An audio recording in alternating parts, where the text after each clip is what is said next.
नेपालको भविष्य निर्माण धन्यवाद कार्यक्रम सञ्चालक गुरु यस कार्यक्रममा सबलक्ष्मी महोदय प्रमुखज्यू विशेषाधिकारीज्यूहरू मौनाथी सम्पूर्ण अतिथिगणहरू न्यायको तयारी गरेर काबी र कलम लिएर बसिरहेका सम्पूर्ण निर्णयज्यूहरू सञ्चालकज्यू नवोदी सम्पूर्ण शिक्षक शिक्षिका कर्मचारी अभिभावक तथा विजय बनाउला कोहीमा गम्भीर विजय गरेर सञ्चालक अपरिचित साथीहरू स्वीकार महोदयमा अध्ययन गर्ने पनि स्कुलको अध्ययन छात्र अभियान तर्फबाट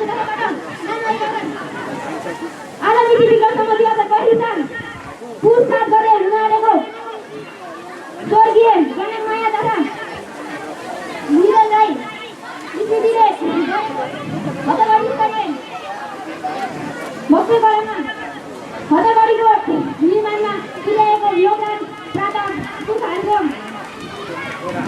पुर्याएको योगदानको पहिचान गर्न दायित्व दिएर मलाई पनि केही शब्दहरू भन्न दिनुभएको कति हार्दिक आभार व्यक्त गर्न चाहन्छु।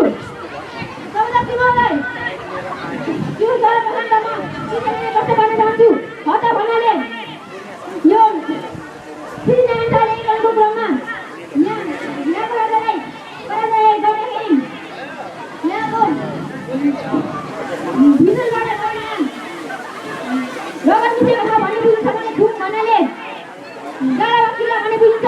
ठिकै छ ल राम्रो इतिहासका विभिन्न कालमा अमूल्य योगदान पुर्याएका मानिसहरू भन्ने बुझिन्छ।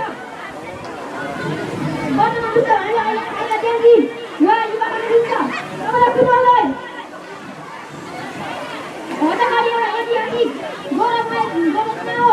यहाँ इतिहासदेखि वर्तमानसम्म धेरै मानिसहरूले आफ्नो जीवन सङ्घर्ष गरेर यहाँ विकास गर्नुभएको छ। शिक्षाप्रेमी शिक्षक प्रशासक बुद्धिजीवी राजनीतिज्ञ हुनुहुन्छ। त्यसमध्ये एक हुनुहुन्छ भुजल राई, उहाँ सँगसँगै सोमबहादुर राई, विक्रमन राई, प्रेम कुमार राई, धनर्क राई, रघुमन राई, शक्ति राई, सुमन सिंह राई आदि हुनुहुन्छ। यता यहाँका केही जनप्रियता राजमाता हुनुहुन्छ। उहाँहरूदेखि बाहेक पनि धेरै मानिसले आफ्नो ज्ञान सम्हालित भएर यस ठाउँलाई एक नमुना ठाउँ बनाउनु भएको छ। सबलक्ष्मी महोदय हामीले पुरुषहरूको स्मरण गर्नुपर्छ। मुख्य योगदान परिवारको कारणले अहिले हामीले यस्तो राम्रो ठाउँ हेरिरहेका छौँ। अहिले उनीहरूले गरेको विकास पहिलेका शिक्षाको लागि एउटा बनेको छ। सबै मार्गदर्शनलाई अनुसरण गर्दै अहिले किसिमको दुष्टहरू अगाडि बढ्नुभएको देखिन्छ। हामीले यस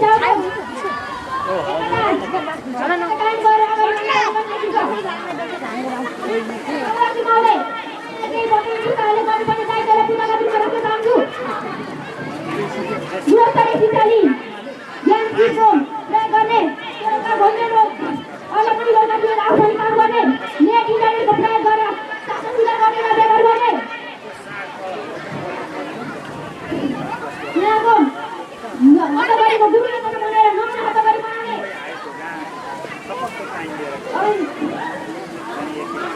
हतगढीको ऐतिहासिक पर्यटन धार्मिक विषयहरूको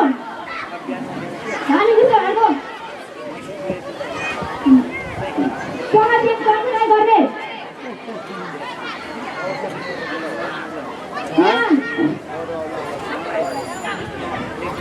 यहाँको आन्तरिक र बाह्य दुवै ऐनहरूलाई झुक्राउनको लागि विभिन्न किसिमका होमस्टे होटल